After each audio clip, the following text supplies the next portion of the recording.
예, 오늘 대한민국 살인 사건은 우리 염 교수님하고 260회입니다. 드디어 하네요. 260회. 드디어 하네요.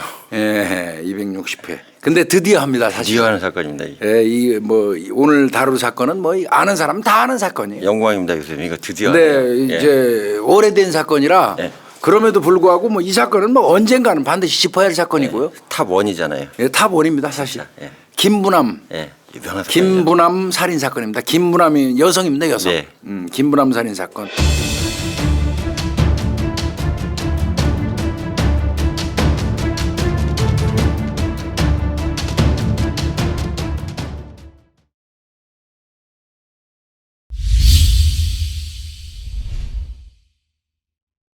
김부남. 예. 유명한 사건이죠. 김부남 살인 사건입니다. 김부남이 여성입니다, 여성. 네.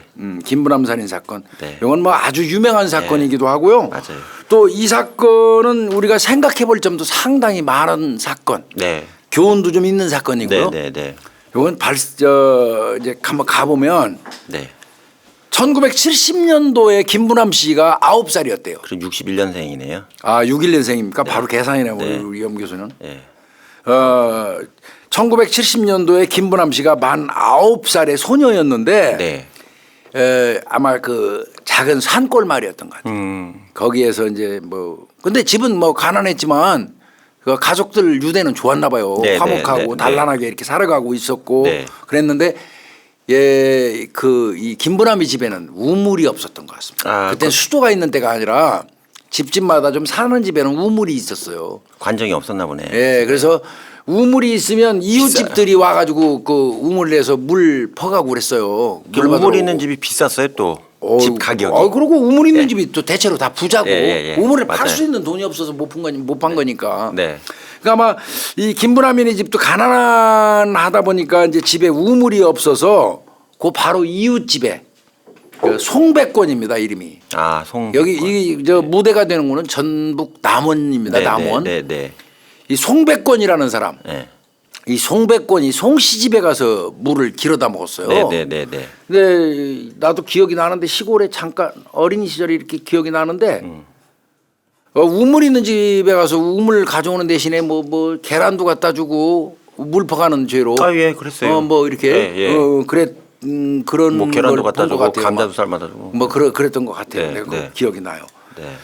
물을 이제 이렇게 길어다 먹는데 이제 9살 정도 되니까 어린애한테도 물 떠오라고 그랬단 말이야. 두레방으로 이렇게 물 퍼가지고 그 이고 가고 들고 가고.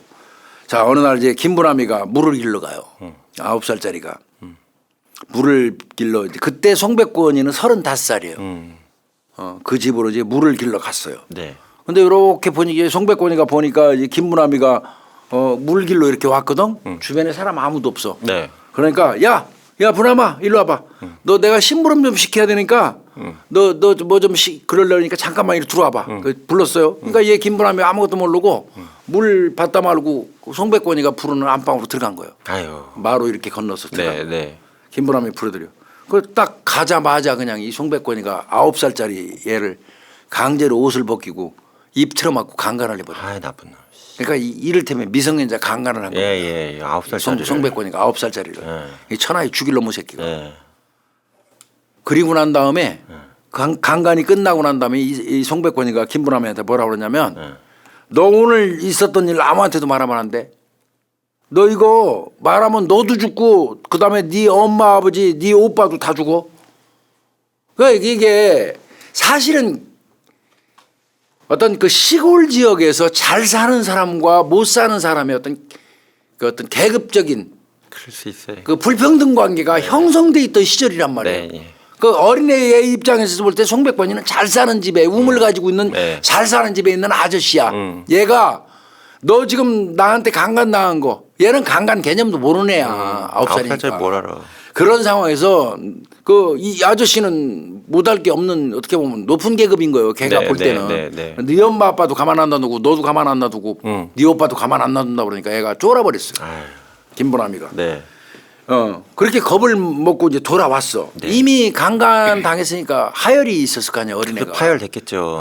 하열이 있었는데 얘기했잖아 사전에 강간해놓고 너 이 얘기 누구한테 하면 네 엄마 아빠 다 죽는다고. 애가 그거 쫄아가지고 가족한테 나쁜 일 생길까봐 입적 안 한 거예요. 입적 안 한 거예요. 그냥 말 못하지. 그냥 말 안 한 거예요. 네. 그 당시에 얘가 이제 그 강간의 어떤 그 상처를 해서 제대로 못 걸었을 때 이웃집에서 본 사람들 목격자가 있어요. 애가 갑자기 쩔뚝쩔뚝하고 댕기니까 너 왜 그래? 또 학교 가니까 학교에서도 쩔뚝쩔뚝하니까 왜 그래 하고 이렇게 물어보니까 어디 아프냐? 아유. 이렇게 물어봤을 때도 얘가 그렇게 대답했다는 거예요. 한결같이. 그냥 약간 어디 다쳐가지고 아파요. 근데 괜찮아요. 이러면서 얼버무리고 도망을 갔다는 거야. 얼마나 심하게 당한 그러니까 거야. 얘는 쫄은 거예요. 예. 얘라고 하네. 지금 저 김부람 씨가 나보다 나이가 더 많을 텐데 더 많지는 않구나. 그럼에도 불구하고 김부람 씨한테 내가 지금 여기 등장 속에서 그 시대에 그냥 애로 예, 제가 표기하는 겁니다. 예, 예. 또 욕 먹을까 봐 겁나네. 예. 그런데 이제 그 시절에 그 나이대로 얘기해 주는 게 더 편하시지. 맞아요. 예, 예. 그렇게 이제 얼버무리고 피해버리고 이랬던 것 같습니다. 근데 이제 교수님 그래도 계속 물길려고 시켰을 거 아니에요. 아니요. 다쳐서 아프다 그러니까 집에서도 엄마 아빠가 네. 한 열흘 정도는 물기로 오라고 안 시킨 모양이에요. 열흘 정도는. 아프다 그러니까 다쳐서. 예. 그런 이제 한 열흘 정도 지나서 이제 다리도 뭐 제대로 걷고 그러니까 이제 다시 물기로 오라고 시켰지. 이제 시켰다고 그래요. 그런데 그때부터 안 가요. 가고 싶겠습니까? 못 가지. 어린 아이가 또 가고 싶겠어요? 예. 그래 막 거부를 한 거야. 그것 때문에 부모한테 맨날 얻어맞고 그랬다는 거야 또. 차라리 그때 얻어 맞았을 때 사실은 저기 가면 저 송백권 아저씨가 나쁜 짓에서 안 간다고 그랬었으면 괜찮았을 텐데 네, 얘가 네. 오히려 어떻게 보면 너무 영악했나? 아니 영악하다기보다 여린 너무 거죠. 여린 거지. 예. 그럼 오히려 또 물 안 길어 온다고 집에서 혼나고 그런 일이 많아졌다고 그래요. 이때부터 김부람이가 지나치게 화장실을 찾아다니기 시작했고 그러니까 이제 수시로 소변 보러 다니는 거야. 이게 뭐 다친 거예요. 방광염이나 뭐 생긴 거 거기에다가 생긴 거예요. 밤에 오줌 싸고. 그러니까 그게 스트레스예요. 그리고 멍하니 이제 정신줄을 이렇게 네, 놓는 일이 그거. 많아지기 시작했다는 거예요. 네, 그러니까 네. 이때부터 이 김부람 씨 같은 경우는 이제 병이 생긴 겁니다. 예, 마음의 병이 어린 생기네. 마음에 예, 예. 병이 생겨. 이게 그러니까 전화에 죽일 놈에 이게. 아, 나쁜 놈 진짜. 그리고 이제 뭐 당연히 학업에 집중도 못했고, 네. 그다음에 친구들하고도 이게 피했대요 그때부터. 뭐 고무줄놀이 무슨 놀이 하고 잘 놀던 아이가 그 일이 있고 난 이후부터 완전히 180도 달라져 버린 거예요. 네. 학교 공부도 제대로 못하고 집에서는 맨날 혼나지 친구들하고 어울리지도 못하지 그냥 멍 때리기만 하지 그러니까 늘 불안하고 우울한 나날을 이렇게 보내면서 겨우 초등학교를 마칩니다. 아, 참 어렵겠다. 이게 정말 생각하면 가슴이 아프고 가엾어요. 네, 네. 우리가 이 어른들이 이런 거 눈치도 못 채고 관리도 못했다는 것도 좀 솔직히 얘기해서 서글프죠 이거. 네, 네, 그러네요. 초등학교를 졸업했는데 네. 그 당시에 그 어려운 시절에 가난한 집들이 되게 그랬어요. 네. 바로 어디로 가냐면 친척이 소개를 해가지고 서울로 올라오게 됩니다. 네. 서울 어느 부잣집에 네. 가사도우미. 그때는 이제 뭐 그때는 솔직히 얘기해서 뭐 가사도우미란 말 자체도 없었고요. 네. 가정부라는 말도 고급스럽게 부르는 거고 식모라고 그래서 식모. 그죠? 참고로 저희 어머니도 이렇게 사셨어요. 이렇게 사셨다고? 네. 그래서 내용을 알아요. 저희 어머니가 참 죄송한 게 집이 너무 가난해가지고 서울의 부잣집에 가셔서 한 5, 6년 이 일을 하셨다고 그러더라고요. 그러니까 한 12살, 3살 올라가셨다고 그러대요. 저희 어머니도. 그러니까 얘도 마찬가지잖아. 초등학교 예, 졸업하고 바로 간 거 아니야. 예. 김부람이도 초등학교 졸업하고 간 겁니다. 예, 똑같은 거죠. 친척이 소개해서 서울의 부잣집 가서 이제 잔심부름부터 하는 거예요. 부엌 일부터 배우고. 네. 그래가지고 또 평생 그 집에 있다가 잘해줘서 또 거기서 예물까지 해줘갖고 저 중매에 서서 시집 보내는 그런 집도 있긴 많이 있었어요. 네, 네. 난 주변에서 그런 것도 봤어요. 네. 우리 누나 친구도 그렇게 그 서울 부잣집에 가가지고 가사도우미 그러니까 그때는 뭐 식모 같다고 그래서 식모살이 같다고 갔는데 거기서 그 아주 주인 좋은 사람들 만나고 친딸같이 해주고 물론 네. 친딸같이 했겠습니까? 맨 그렇죠. 잡일만 했지. 어차피 그럼에도 예, 불구하고 잘해주고 네, 도움인데. 거기서 나이가 좀 그 만기가 되니까 자기 그 집주인이 중매에 서가지고 남자 하나 구해서 그 해가지고 또 예단까지 해서 시집 보내줘가지고 그렇게 사는 그 누이도 있는데 인천 사는 우리 누이 친구도 그런 네, 친구 네, 있어요. 저희 어머니도 그랬어요. 이게 이제 이거 비슷한 거예요. 초등학교 졸업하고 친척이 소개해서 서울 부잣집에 가서 식모살이 간 거죠. 네네. 가서 이제 거기서 굉장히 힘들었겠죠 어린애가. 초등학교 막 졸업하고 올라가서 그 식모살이 하는 게 쉽겠습니까? 저희 어머니도 저희 어머니가 입장을 줄 때도 아니고 골방에서 맨날 우셨다고 그러더라고요. 아니 안 봐도 엄마 아빠가 얼마나 보고 싶을 거야 그 나이 어린애가. 아유 이게 진짜 속상하네. 저도 속상하네요. 그래도 김부남이는 좋았대요. 어. 그 얘기를 해요. 나중에 그 진술했어요. 네. 차라리 식모살이 가서 집에 엄마 아빠 보고 싶고 이런 것도 있었지만 한편으로 좋았대. 그게 뭐였냐면 송백권이를 안 볼 수 있었어. 안 볼 수 있잖아. 이 김부남이 입장에서 송백권이는 악마인 거예요. 악마. 저승사자 같은 놈인 거예요. 그러니까 그 새끼를 안 볼 수 있기 때문에 서울로 오니까 자기는 그때 너무 좋았다. 서울 그거 다행이라고 생각을 했다. 이런 진술을 추후했었어요. 그럼 그 돈 받은 거는 다 집으로 보내는 그건 뭐 볼 것도 없잖아요. 그 당시에 저 가정부로 그 취업하면 거기서 식모 월급 주는 거 네. 전부 다 집으로 보냈지 뭐예요. 집으로 보내면 그 당시에 대다수의 어떤 삶이 뭐였냐면 여자들은 안 가르치고 이런 식으로 다 해서 보내고 저희 그 어머니도 돈 그래요. 보내면 엄마 아버지가 그거 가져가 장남 학교 보내는 데 다 써요. 걔는 아주 특권층이야 장남은. 예. 저희 어머니 같은 경우도 초등학교 중퇴인데 그 뒤에 둘째부터 다섯째 이모까지는 다 고등학교 나왔거든요. 그 돈이 사실 어머니가 그 그냥 희생양이야 첫봤다 희생양. 맞아요. 예. 여기도 마찬가지예요. 이거 벌어가지고 그거 어렵게 해서 여기서는 그냥 식모살이라고 할게요. 네, 식모 맞아요. 식모살이 해가지고 부모님한테 고스란히 보내면 오빠 학비로 다 쓰는 거야. 그래도 이제 김부남이 같은 경우는 불평불만 안 했대요. 왜? 그게 내 운명이라고 생각한 거예요. 제가 대다수의 그 당시에 그런 환경 속에서 컸기 때문에 그래요. 그런데 이제 서서히 나이가 들어가잖아. 세월이 그럼요. 흘러가면서. 거기서 계속 있으면서. 그러면서 세상을 조금씩 알게 되죠. 네. 특히나 이제 방송 같은 거를 이렇게 듣고 하다 보니까 자기가 당했던 일이 범죄라는 걸 그때 인식을 하게 되는 거예요. 알게 되죠. 김부남이가. 예. 예. 그때 내가 송백권이한테 당한 게 내가 이게 범죄를 당한 거고 범죄 피해를 당한 거구나. 네. 이거를 이제 인식을 하게 돼요.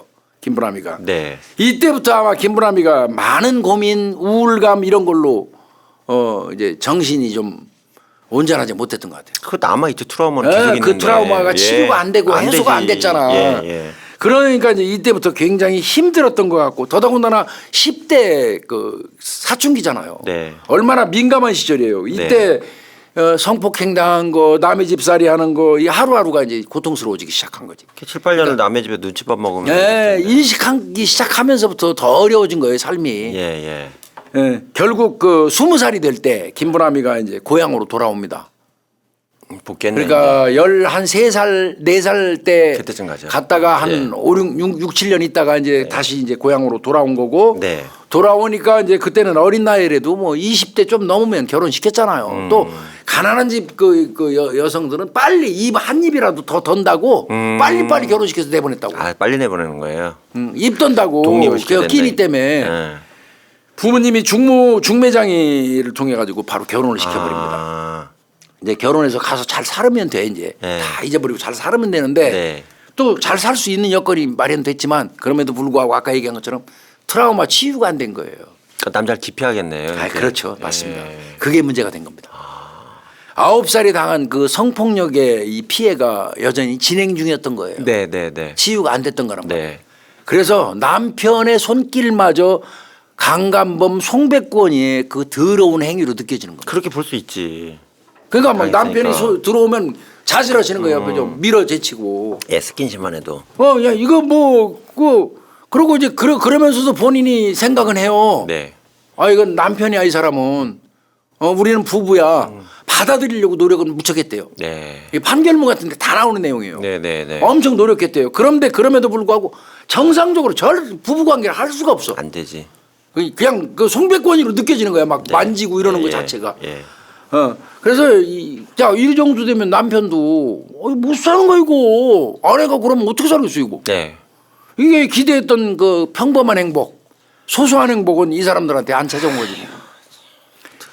그러면 이제 남편이 막 불만할 거 아니야. 남편도 불만 있지. 이거 뭐야 너 이러려면 뭐하러 나하고 결혼해서 따질 거 아니야. 네. 그러니까 결국은 꾹꾹 참고 있다가 9살 때 당한 그 강간의 기억을 아무한테도 말 안 했잖아. 지금 네. 현재까지. 아무한테 얘기 안 그 했죠. 이야기를 최초로 남편한테 합니다. 아. 남편이 따지니까 더 이상 너하고 못 살겠어. 너 이러면 내가 어떻게 더 사냐 이러니까 그래도 마음을 열었네. 열었어 남편한테. 네. 사실은 내가 이렇게 9살 때 우물에 물 받으러 갔다가 그 송백권이라는 사람한테 강간을 당했다. 그때는 아무것도 몰랐는데 내가 지금 보니까 그게 강간이다. 이거를 털어놨어요. 그러면 이 남편이 이제 그 부분 관련돼서 좀 공감하거나 이제 이해 뭐 또 위로 같은 게 있어야 되잖아. 근데 이제 그분도 그렇게 좀 현명하지는 못했나 봐. 야, 그렇게 오래된 일을 지금까지 뭐 안 잊어버리고 그거 언제적 얘긴데 그 지금까지 안 잊어버리고 그것 때문에 지금 나 부부관계 거부한다는 거야? 그때 뭐 이런 식으로 또 거꾸로 핀잔을 줘. 안 되는 사람이 많았죠 그땐. 또 거꾸로 핀잔을 줘버리는 거야. 네. 그리고 실제로 그런 일이 있었어? 아이 말도 안 되는 소리 하고 있네. 이런 식으로 의심하고. 그러니까 김보람이 돌겠는 거야. 열받지. 어. 이런 거 아닌데. 또 여전히 김보람이는 그 부부관계 거부해. 남편 돌겠는 거예요 남편은. 남편이 할 수 없어서 김보람이 친정집으로 연락을 합니다. 아 연락을 해요. 찾아가서 예, 연락을 해요. 장인 장모한테. 사실은 말이야. 나 김보람이하고 결혼했는데 지금까지 계속 거부하고 부부관계 거부하고 내가 그래서 따졌더니 요 성백권이라는 사람 살아요 이웃집에. 그 사람한테 9살 때 강간당해가지고 그것 때문에 내가 만지는 게 성백권이라고 생각하고 거부한다고 그러는데 그게 사실이에요?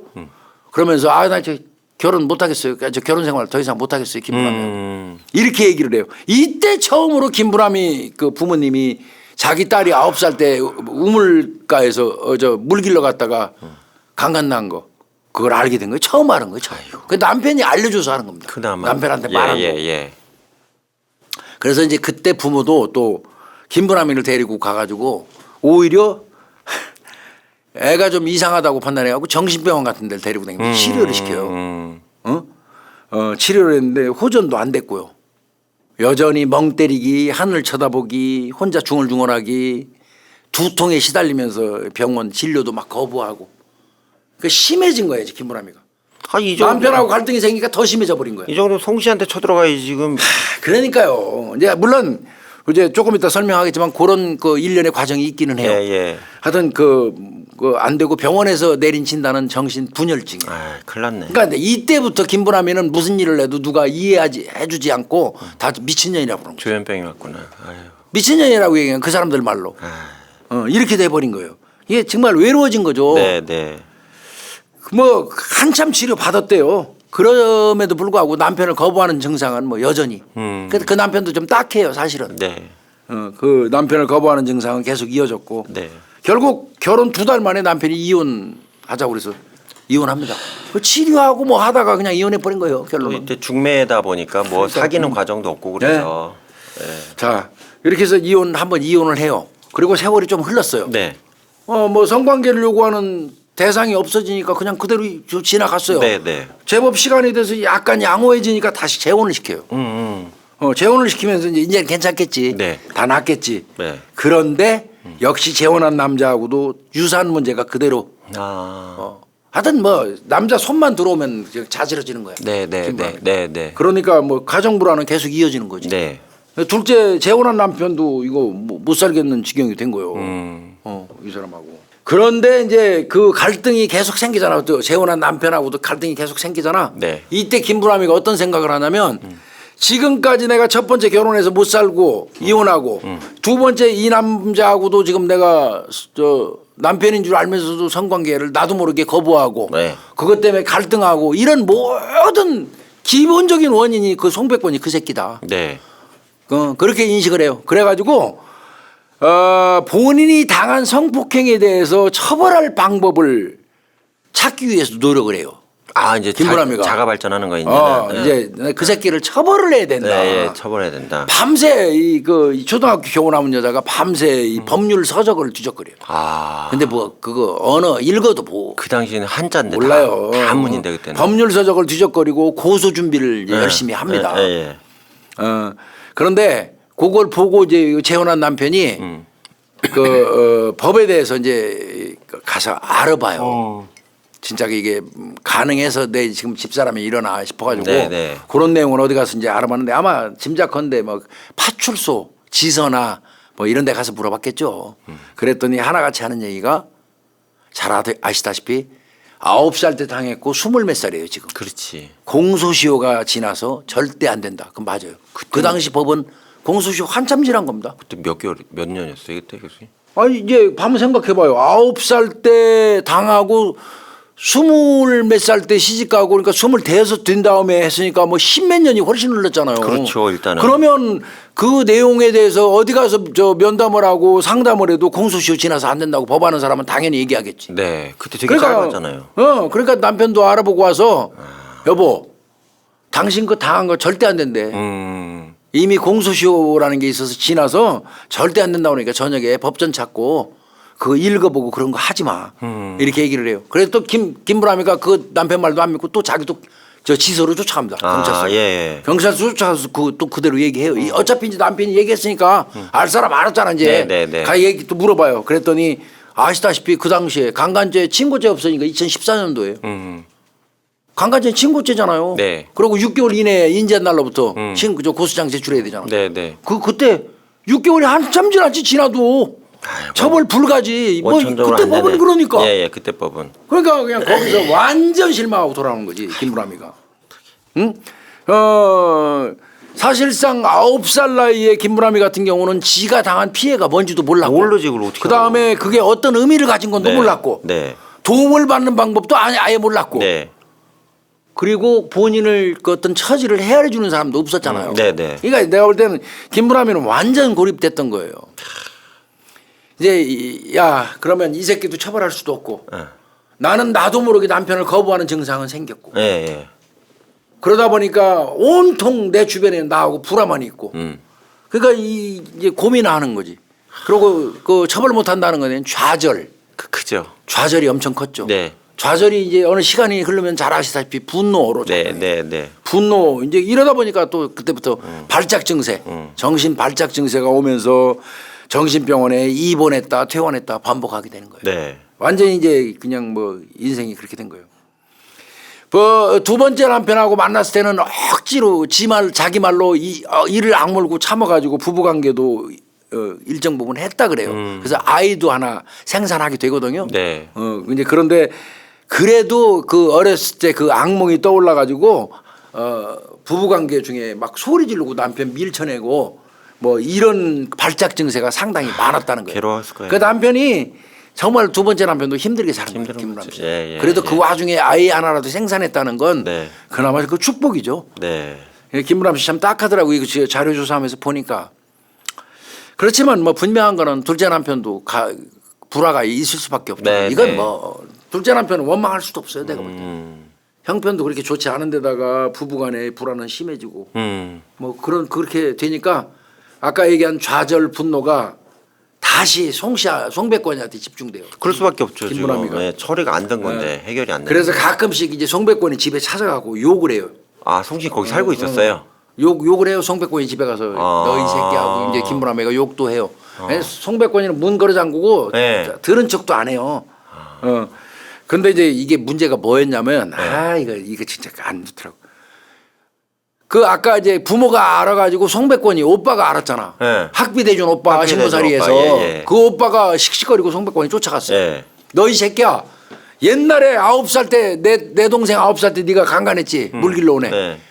그 따지니까 송백권이 새끼가 그때 큰 돈을 줘버렸어. 40만 원을 줬어요. 집안 책값 줬네.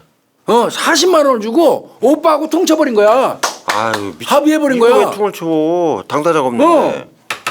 그러니까 뭐 사과하고 나발이고 할 필요도 없이 돈 주고 땡친 거예요 그냥. 정작이 돈은 오빠가 받아간 거야. 그때 성인이었잖아요. 첫째 남편이 얘기해갖고 알게 된 건데. 그러니까 그럼에도 불구하고 오빠가 그렇게 해버리니까 정작이 김부람이가 제대로 인정하는 거나 사죄를 받아보지는 못한 거야. 김부람 입장에서는. 이 꼴이 난 거예요. 그러니까 엄밀히 얘기하면 김부람이 입장에서 자기가 당한 피해에 대해서 진실을 찾아주고 정의를 실현해 주는 사람이 없었던 거예요. 그 주변에. 김부남 이분한테 통보도 안 됐고 자기가 돈 받아가 쓴 거니까. 합의만 해버린 거죠. 뭐. 이제 자기는 생활은 피폐해질 대로 피폐해지기 시작했고 김부남이는 너 이제 이때부터 자기 가족마저도 밉죠. 우리 편은 아니 내 편은 없다.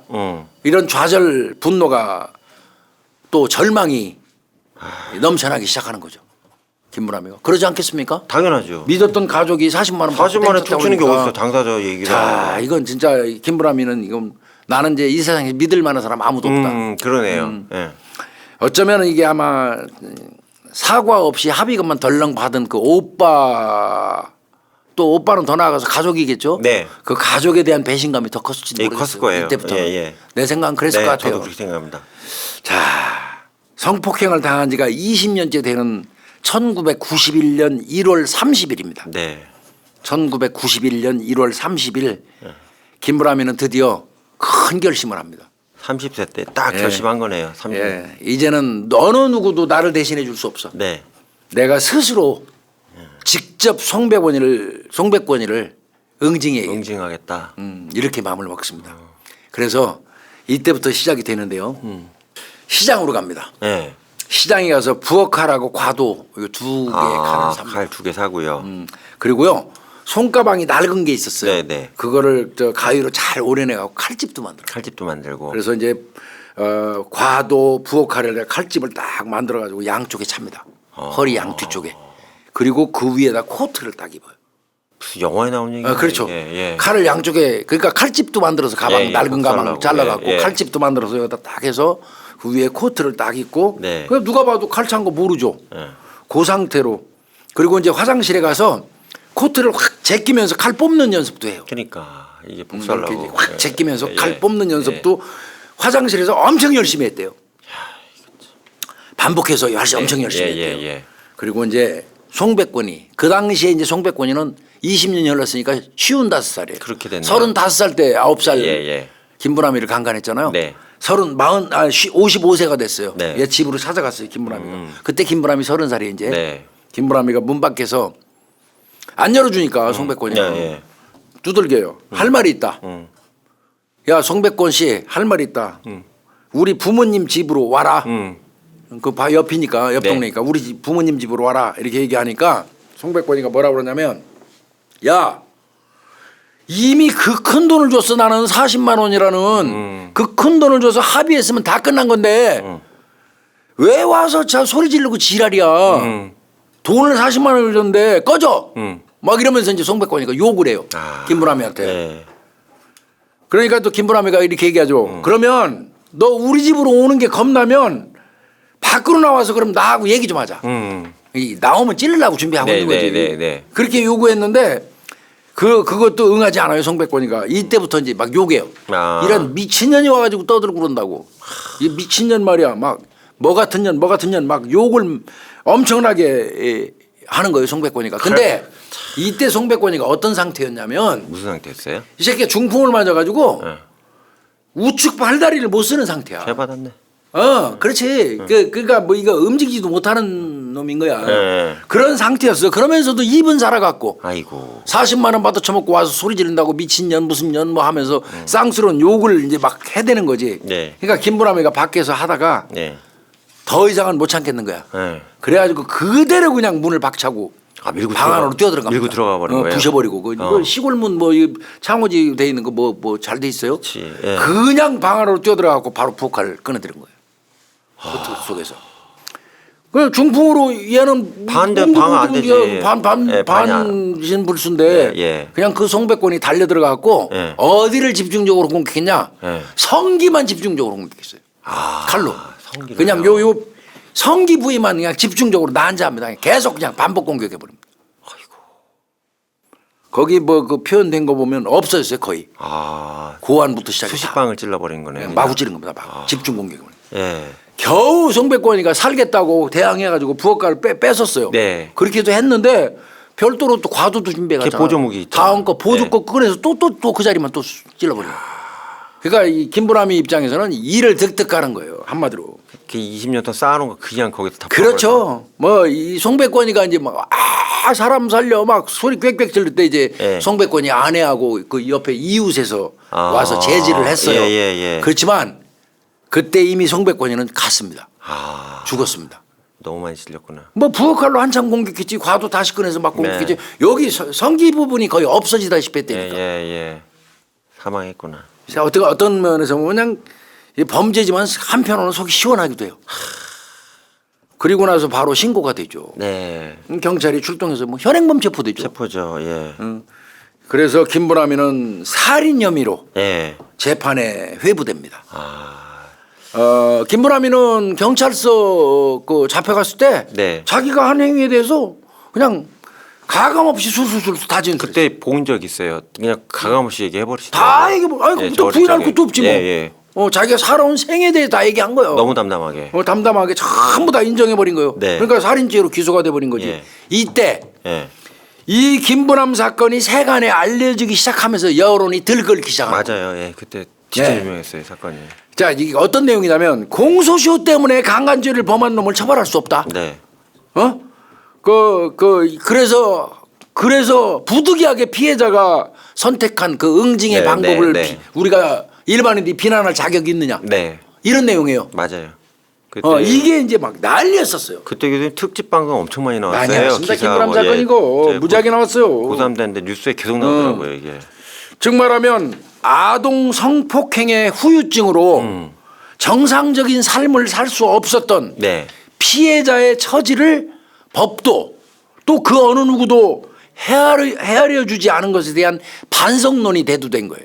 그러니까 사회를 대상으로 이제 돌을 던진 거죠 이번에. 큰 어떻게 돌을. 보면 예. 그런 거죠. 나한테 왜 어마무시한 이래 것도 이러고. 파장을 일으킨 겁니다. 이게. 예. 예, 이래서 김부남이 사건은 저 여성 단체니 뭐 여성 부인회니 뭐 이런 데서 난리가 났었고요. 언론에 도배가 됐었어요. 그리고 교수님 그 당시에 이렇게 어릴 적에 성폭행 당했다가 이 트라우마가 있는 분들이 약간 미투 형식으로 그때 막 계속 나왔었어요 사건이. 이 사건 나오고 나서. 네, 맞아요. 맞죠 기억나시죠? 아이고 야 이거. 자 이제 어찌됐건 그러나 현행법은 이미 공소시효가 도과돼서 법으로 처벌할 수 없고 더더군다나 40만 원 주고 합의를 했었고 네. 그런 사람을 죽였기 때문에 살인죄가 명백히 성립이 됐죠. 살인 맞죠. 네, 살인죄라고 그러면 이제 우리가 뭐 잘 알다시피 징역 5년 이상 무기 또는 사형이에요. 네. 살인죄는 얘기할 네. 것. 더더군다나 흉기를 사용해서 그 수법 자체가 잔인하다면 지금형으로 한다면 거의 무기 떨어질 거예요. 네. 자 재판에 회부됐습니다. 네. 1심 재판이 1991년 8월 26일이에요. 네. 8월 26일 날 이제 1심 재판이 있었는데 거기서 김부남이가 이런 얘기를 해요. 네. 이거 유명한 얘기입니다. 뭐라 그러셨어요? 재판장님, 나는 사람이 아닌 짐승을 죽였습니다. 이게 진짜 유명한 얘기입니다. 이게. 맞는 말이죠. 재판장한테 1심 3차 공판에서 한 말이에요. 네. 1심이 진행되는 3차 공판에서 재판장님 저는 사람이 아닌 짐승을 죽였습니다. 이렇게 진술을 했고요. 결국 이렇게 재판이 쭉 진행되면서 재판장이 이렇게 얘기합니다. 피고인은 9살 때 성폭행 경험으로 인하여 네. 기질적인 심성 즉 말하면 이제 내성적이고 정신분열증적인 거 네. 이런 기질적인 심성이 융합되어 범행했다.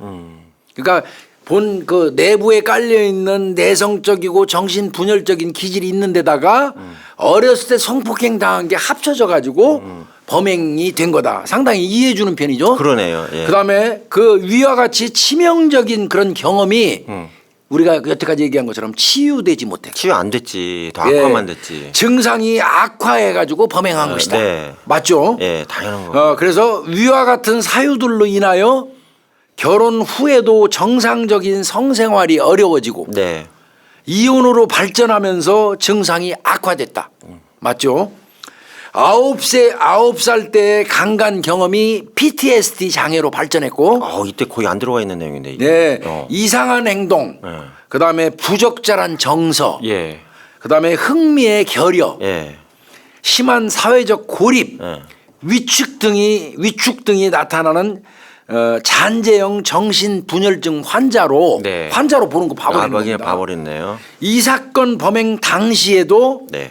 이 증상이 그러니까 범행 시에 네. 이 증상이 갑자기 발현되면서 억제할 수 없는 충동에 의한 행동 장애를 보인 것이다.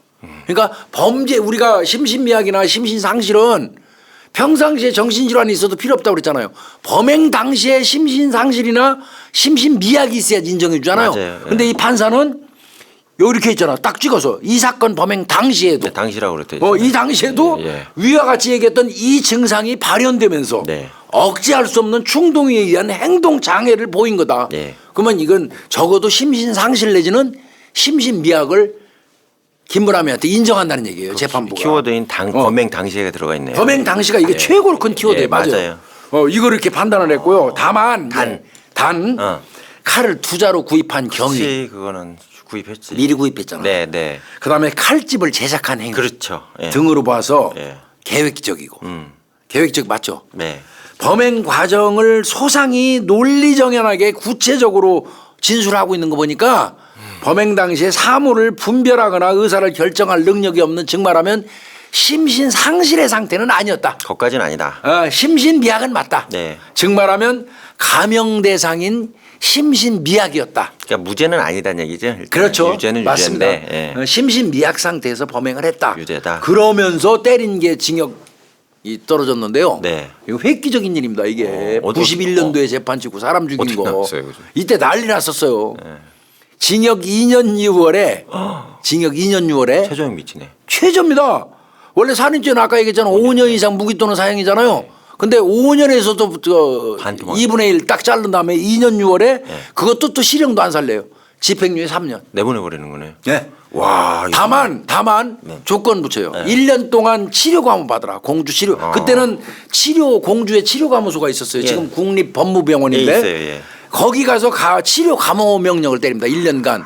그래서 실제로 근데 김부람이는 1년 지나고 7개월 더 거기서 치료받고 나옵니다. 받고. 예. 그래서 이때 저는 이거 기억나요. 김부람 재판. 현직에 있었으니까. 난리였습니다. 난리. 살인을 했으나 살인 사건에 했잖아요. 집행유예 터진 거 이거 처음이었거든요. 훈련한 사건. 예. 맞아요. 그 다음에 저 정당방위 인정 안 되면 절대 불가능한 거거든요. 예. 이건 계획성, 고의성 도 충분하잖아요. 또 잔인성까지 있잖아요. 그 우리끼리 뭐 그때 얘기했다니까 잘못 휘둘르고 다니면 성기가 없어진다는 얘기가 김부람 사건이었어요. 김부람 사건. 그 얘기가 뭐 공공연히 나왔어요. 잘못 휘둘르고 다니면 성기가 없어지는 수가 있다고 뭐 그런 말도 했는데 이어서 2심이 이제 광주 고등법원에서 네. 열리고 대법원도 그대로 원심 확정해 버려요. 그래서 김부람은 실형을 안 살았어요. 집행유예 3년으로 퉁치고 그냥 수감 생활이라고 하면 자기 치료하느라고 1년 7개월 공주 치료감호소에서 지내고 나온 거 이외에는 그냥 끝난 겁니다. 그때 법무법에서 제대로 치료 받았겠네요. 그렇죠. 예. 제대로 치료받고 나온 거죠. 이후에 김부람 씨 같은 경우는 지금 지방에 거주하고 있다고 그러는데 그러니까 이제 93년 5월 1일 날 그 치료감호소에서 나와버렸거든요. 네. 93년 5월 1일 날. 네.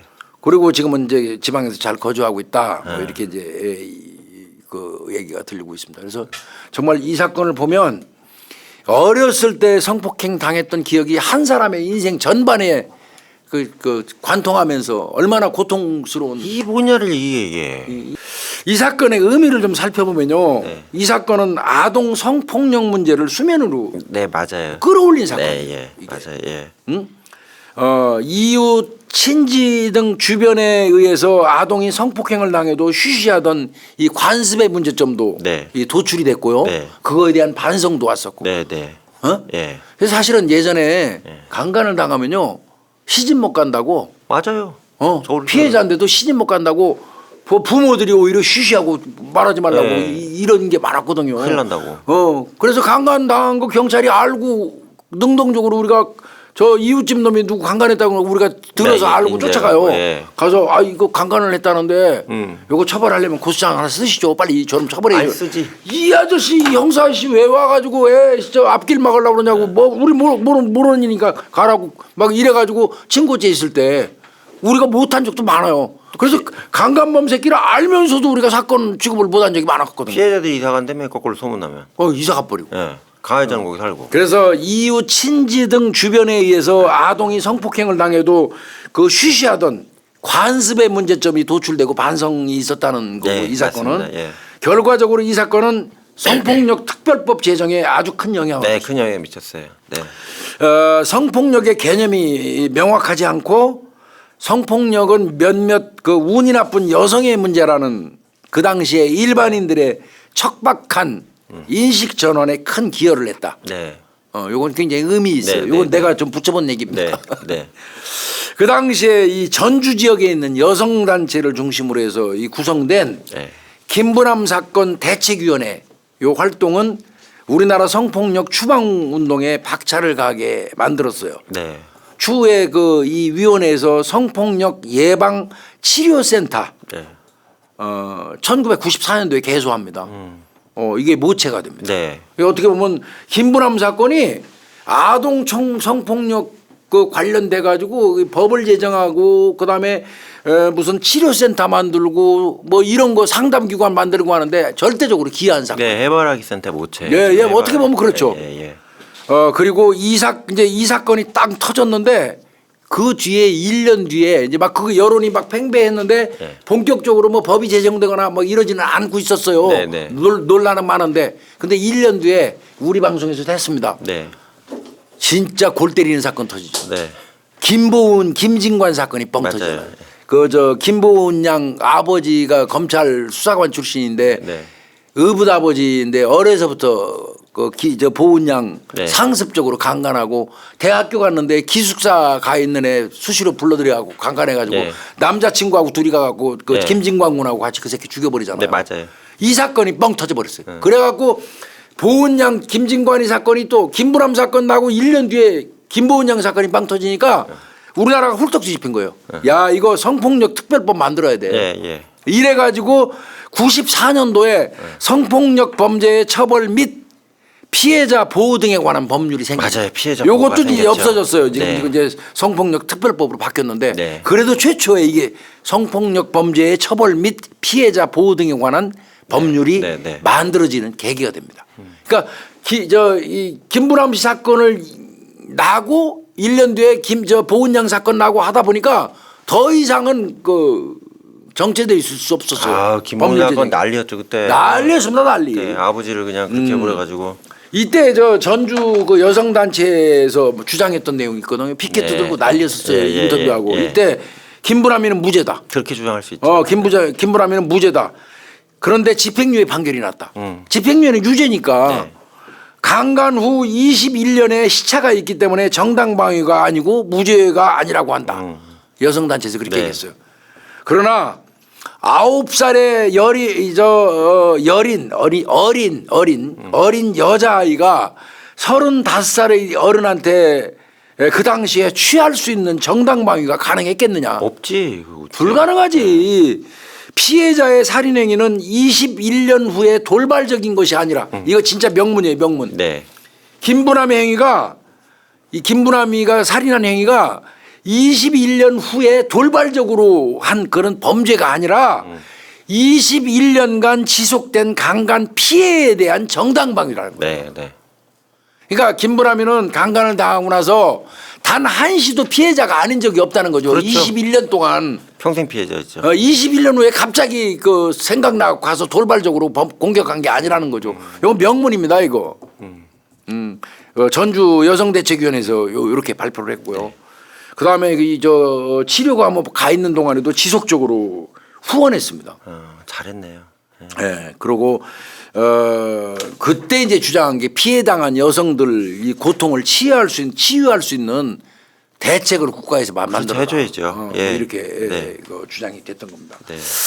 이 아동 성폭력 관련돼서는 지금은 아동 성폭력 관련된 거는 공소시효 없어요. 네, 없죠. 없습니다. 예. 아동 성폭력 피해자의 정신적 상처가 제대로 치료가 안 되면요. 네, 네. 이 범죄의 가해자로 변하거나 네. 그다음에 성매매의 구렁텅이로 빠지는 그 두 가지 양태를 띈답니다. 요거는 연구 결과가 꽤 있어요. 네, 네, 네. 그러니까 어렸을 때 성폭행 피해를 당하잖아요. 네. 그러면 그거 제대로 치료가 안 되면 네. 그 아이가 성매매의 구렁텅이로 빠지거나 아니면 그 범죄 가해자가 되는 확률이 있대요. 그 아주 심각한 후유증이죠, 이게. 요거는 교수님 조금 제가 좀 보충 설명을 하면 처음에는 이게 맞다고 미국 측에서 나왔어요. 근데 이제 두 가지로 봐야 되는 게 이게 이제 성폭력 여성들이 성매매로 무조건 간다. 처음에 저 배울 때도 그렇게 배웠거든요. 근데 이제 이게 잘못돼 갖고 이제 시끄러워지니까 정리가 된 게 성에 대한 정조관념이 없어진 여성이 있대요.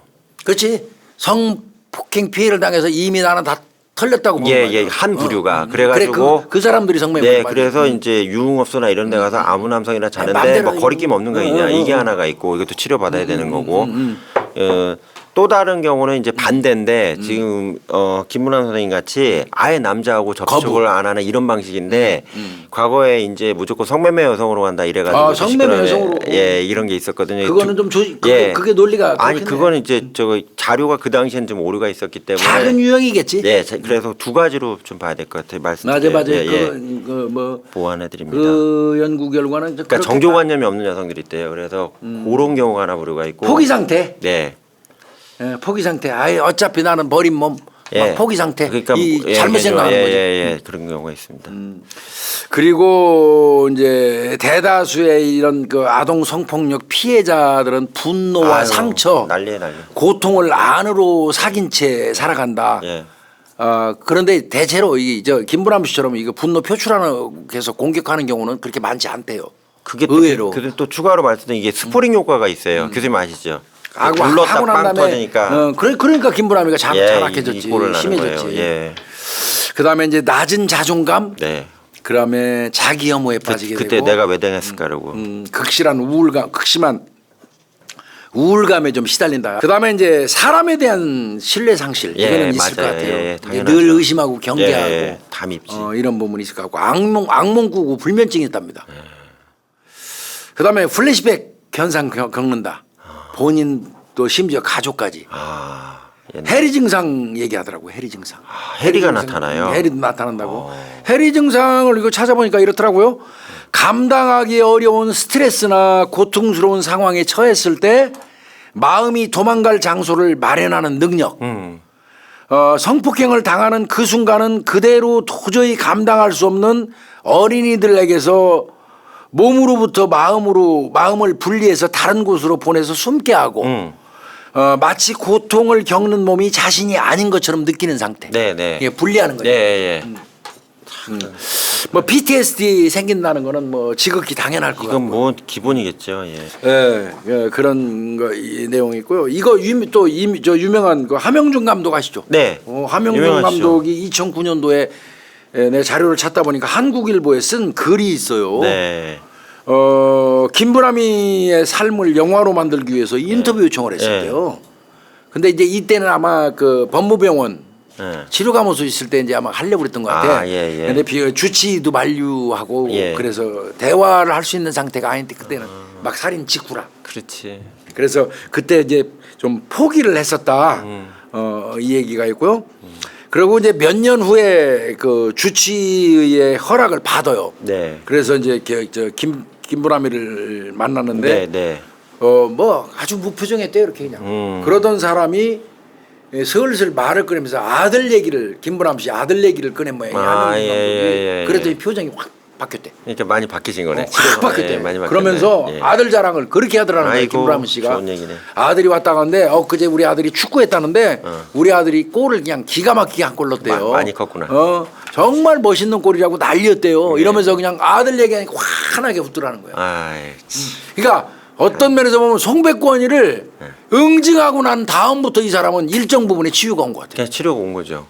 송백권이가 존재하는 한은 김부람 씨는 환하게 웃으면서 살 수 있는 날이 없었던 것 같은 느낌이 들어요. 네. 그죠? 네. 그리고 아들 얘기까지 하면서 하여튼 그 어린이들이 이제 뒤에 몇 개 이제 나오는 거 요 부분은 우리 구독자님들이 좀 아셨으면 좋을 것 같아서 네. 좀 눈여겨봐라. 또 이런 일이 있어서는 안 되지만 네. 그래도 우리 구독자님들이 아이를 키우는 분들 특히 이제 어린 여자아이 키우는 이런 우리 구독자님들이 계시다면 이런 부분은 그래도 참고 삼아서 알아두시면 좋을 것 같아요. 그래서 어린이들이 성폭행을 당하고 난 이후에 나타나는 증상, 네. 그 증상 중에 애가 갑자기 매사 의욕이 뚝 떨어진대요. 의욕이 떨어지고요.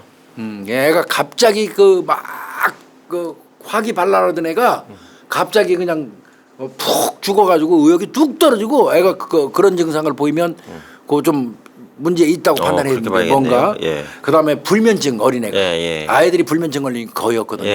근데 애가 자다 깨다 하고 불면증 걸리는 거 요것도 눈여겨보랍니다. 네. 그다음에 이 오줌 싸는 거. 예, 밤에 야뇨. 자꾸 야뇨증. 예. 그 김부남 씨도 야뇨증 있었잖아요. 그렇죠. 화장실 자주 가고. 예. 밤에 오줌 싸는 거. 그다음에 먹는 게 식욕부진 오는 거. 네, 네. 요거는 이게 그 아이들한테 흔히 일어나는 증상이 아니거든요. 네, 네.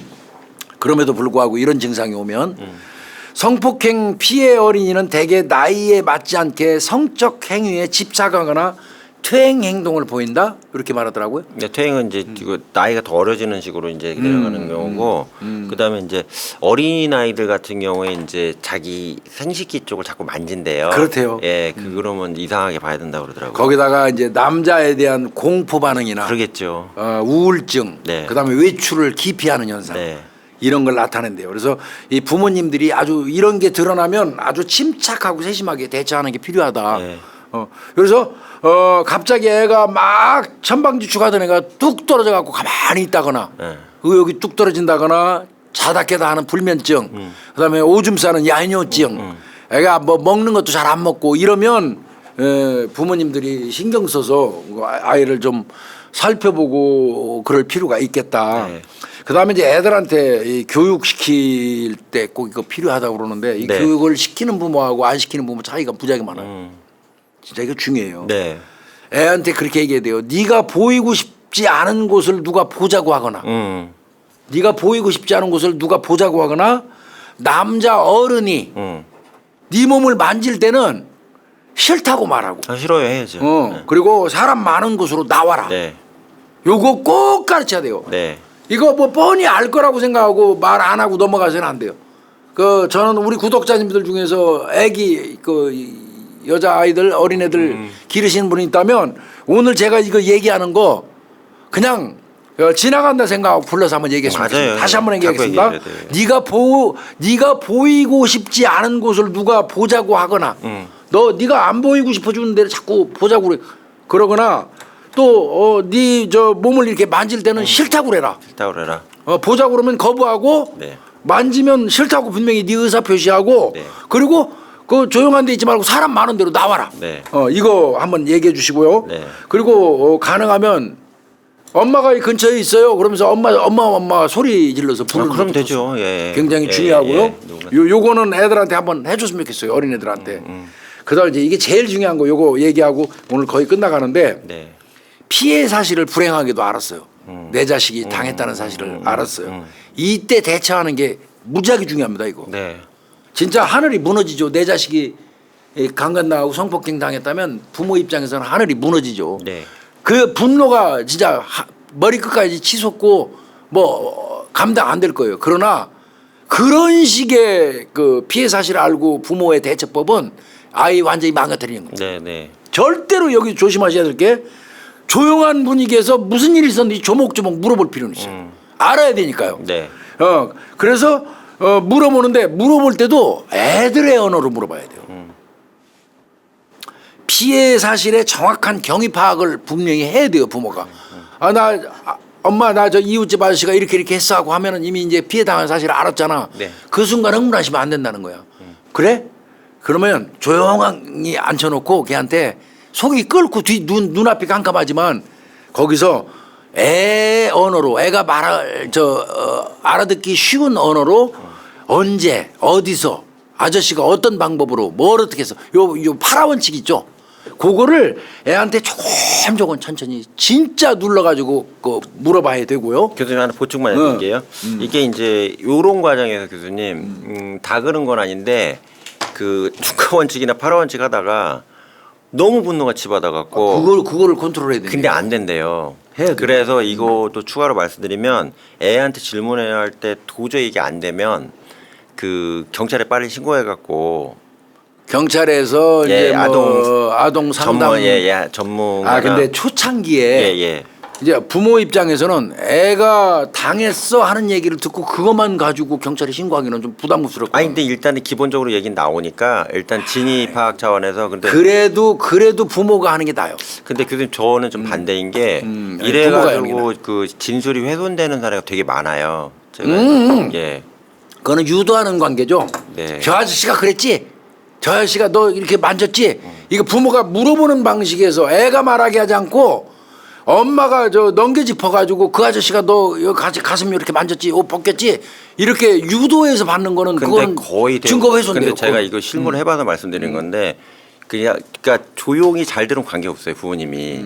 그거는 100% 교수님 말씀 맞고요. 근데 다만 가다가 흥분해 버려가지고. 아니 글쎄 흥분하면 안 된다고 그랬잖아. 그래서 그게 교수님 다시 말씀드리지만 흥분 안 할 거면 이렇게 하는 게 되게 좋고요. 전제 조건이 예. 흥분하면은 이건 안 돼요. 안 되는 일이지. 그러니까 그건 그게 안 기본적으로. 되면 이 폐하에 냉정해져야 돼요. 냉정해져야 됩니다. 이거 제 그래서 말씀인 거예요. 피해 사실을 알았을 때 대처법 중에 가장 중요한 부분이 예. 그거예요. 절대 흥분하지 않는 전제하에서 하는 거예요. 근데 잘 안 되시는 경우가 안 되겠지. 나라도 예, 뒤집혀서. 그러니까 말씀드리는 거예요. 보통적으로. 그다음에 이제 애가 얘기하는 걸 계속적으로 좀 들어줘야 되고요. 그 일이 일하는데 너 왜 그 시간에 거기를 간 거야? 이게 핵심이 이게. 중간에 하다 말고 애를 책망하는 경우. 네, 이게 포인트. 자기가 잘 들어주다가 내가 거기 가지 말랬지. 너 거기 왜 갔어? 근데 이래버리면 이거 끝나는 거예요. 끝나는 거예요. 이거는. 예, 끝나요. 그냥 끝까지 들어야 돼. 네. 그다음에 제일 중요한 거 이거예요. 네. 아유 엄마가 더 울어 이제. 예, 맞아요. 애 앞에서 예. 아유 이걸 어떡하면 좋아. 이거 제 엄마가 더 울어. 그러면 애는 죄책감을 느껴요. 죄책감 느끼고. 나 때문에 엄마가 저렇게 슬프고 저렇게 비통해하는구나. 네. 그래서 애가 죄책감 느껴갖고 있는 사실을 잘 말 안 해요. 그래서 애가 보는 앞에서 막 울거나 비통한 표정 지면서 한숨 푹푹 쉬면서 이거 물어보면 이건 절대 애한테 못 들어요. 네, 네.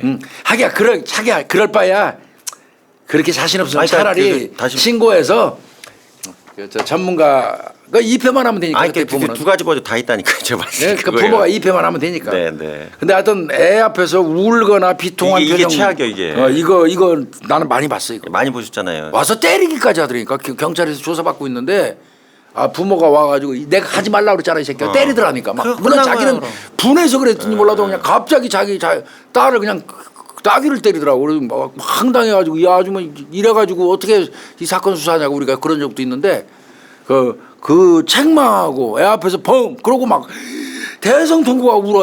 그 어린애는 진술하고 아니지. 있는데 그거 안 된다니까. 이제는 어떻게 살아야 되냐고 대성통곡가 울으니까 애가 같이 막 펑펑 울면 이거 엉망 개판되는 거예요. 끝장난 거예요, 그걸. 끝장나는 거 이거. 그리고 나서 교수님 진술 받으시면 일 잘 안 나오잖아요. 아유. 그리고 이제 병원 갈 때는 어떻게 돼야 돼? 그럼 병원을 가야 되는 경우 있잖아요. 교수님. 그럼 어떻게 해야 돼? 애를 뭐 미리 설득을 하고 그래야 돼요? 설득해야 돼요. 뭐라고 뭐 예방접종 맞으라고 뭐 치료를 할 필요가 있다. 그리고 예, 뭐 검사를 아주 어린애 같은 경우는 저 병균 그리고 감염 같은 가능성이 감염 있잖아요. 같은 것도 있을 수 있다는 거를 예. 뭐 예방 주사를 맞아야 된다. 가서 알아보고 뭐 이런 식으로 꼬여서 가는 게 그것도 맞고요. 큰일이 아니라고 그러고 데리고 가야 별거 아니라고 그래. 그다음에 하여튼 어떤 경우도 엄마 아빠는 네 편이다. 예. 이거를 인식시키는 게 1번이에요. 항상. 그럼 교수님 이제 해바라기 센터에서 주로 많이 하시잖아요. 거의가 그렇지. 그러면 그거는 교수님 과장님 하실 때 사건이 터지면 해바라기 센터가 주로 병원에 있더라고요. 요즘엔 이제 예. 원스톱 서비스니까 예, 그럼 거기 가면 경찰하고 같이 조사하고 그래 들어가는 거예요, 교수님? 처음에 경찰 안 들어가요. 안 들어가요. 들어가도 여경 음. 수수하게 근무복 가능하면 입고 있지 말라고 그러고. 아, 근무복도 입지 말라고 그러고요. 그런 애가 것들. 긴장하니까. 그렇게 하는 거. 그다음에 이제 막 좀 이제 나 그거 본 적 있어. 그 황당한 고등학교 2학년 여자애가 이제 네. 성폭행을 당했는데 네. 아버지가 오더니 우리 집안은 망했다고. 뭘 망해 그래. 나 진짜 어이없더라고. 우리 집안은 이제 망했다고 소리 지르는데 너 때문에 우리 집안 망했다는 거야. 아니 피해 당한 애가 망하게 한 거야? 그게? 응? 우리 집안 망신이란 거야. 집안 망신 이제 다 끝났다는 거야. 우리 집안은. 야 진짜 화나 죽겠더라고. 근데 애기 표정은 어때요? 뭐 걔는 아버지가 그렇게 얘기하니까 자기가 무슨 강간당한 게 엄청난 집안에 잘못한 일이 돼버린 거예요. 걔 입장에서. 아이고 어떡하냐. 이런 거 이거 안 고치면 내 자식 평생 김부람 씨처럼 고통받고 살 거야. 그러니까요. 그래서 이런 부분 좀 신경 써야 된다는 생각이 예, 들어요. 중요한 포인트네요. 예, 교수님 오늘은- 그러고요. 혹시 수사 저 간부로서 혹시 이제 증거 같은 거를 그게 훼손이 되잖아요. 아이 몸에. 근데 아이를 이렇게 씻기는 게 나아요? 아니면 그대로 아유, 그냥 아유, 절대 이렇게 씻기면 안 그거 돼요. 되게 중요한 거 좀 말씀해 주세요. 그 부분은 얘기하지 그래 왜? 네, 예. 근데 이제 대다수가 어린애들이 그 즉시 피해를 당해서 엄마한테 가가지고 얘기를 하면 그건 또 어떤 부모는 막 더럽다고 막 그냥 다 벗겨가지고 막 더럽다고요? 빡빡빡 씻어가지고 그렇게 망가뜨린 부모 있는데 그건 절대 안 되는 거예요. 그냥 그 즉시 애가 피해 당한 사실을 알고 애가 왔으면 네. 애 그대로 여기서는 그런 경우라면 증거가 있을 가능성이 많은 경우라면 네. 애 엄마가 물어보는 것조차도 하지 말아야 돼요. 애 자체가 증거면 그러면 그 뭐 지금 내가 얘기했던 그런 거 자체도 아예 할 필요가 없어요. 아예 바로 112 때려야 됩니다. 바로 112 때려갖고 그냥 경찰이 출동해서 네. 원스톱 서비스로 그냥 바로 가서 거기서 증거 확보하고 이렇게 하는 게 낫습니다. 예, 요즘에는 예. 꼭 뭐 지렉 채취 같은 거 안 해도 타액 같은 거로도 잡을 수 있고 예, 아이 예, 만져서 이런 데서도 또 그 미세 옷 입고 있던 옷 실오라기 같은 게 여기 붙을 수도 있고 여러 가지 방법이 있으니까 가해자의 오지 이런 그런 게 있으니까 네. 그런 경우는 뭐 아예 물어보지도 말아야 돼 부모님이. 그 물어볼 시간 없어요. 그건 즉시 112 때리는 게 좋고. 오자마자 온 애들은 또 뭐 이제 지나서 온 경우에 한참 지난 다음에 애가 얘기하면 그때는 이제 저 증거 같은 게 없으니까 네. 그래서 앞전에 좀 내가 얘기한 네, 내용 뭐 이렇게 그렇죠. 조금 물어볼 수 있겠다 주의해야 된다 한참 이런 된 거. 얘기하는 거고요. 예. 뭐 현장에서 바로 당해가지고 왔다면 그거는 얘기 길게 할 것도 없어요.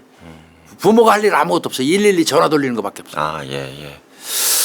오늘 이번 시간에는 답답하다 이거. 뭐 진짜 이거 70년대에 일어났던 이 김부남 씨 네. 저 살인 사건. 네. 엄밀히 얘기하면 저는 이거 김부남 살인 사건이라고 안 하면 안 부르고요. 되겠네요. 예. 송백권 강간 사건, 네. 송백권 미성년자 강간 사건이라고 부르고 싶어요. 네. 그 가해자가 송백권이잖아요. 네. 물론 김부남이가 살인 사건을 저질렀지만 다른 한편으로 생각하면 송백권의 미성년자 강간 사건이에요. 그렇죠. 가해자 이름이.